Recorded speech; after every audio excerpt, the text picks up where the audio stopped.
In this tutorial lecture, we're going to be setting up IP addresses for the Windows server in preparation for the domain controller.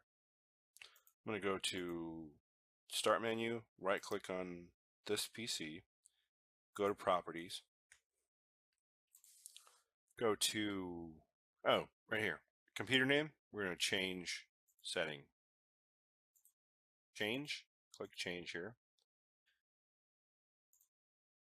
Push OK on that one, because once you're going to reboot the machine actually after you do that. So we're going to reboot it.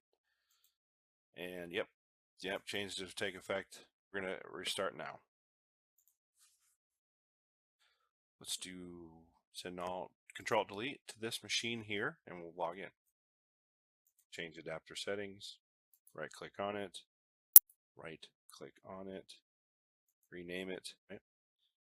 So let's view what it looks like to everybody else. Let's go network and sharing center. Yep, here we go.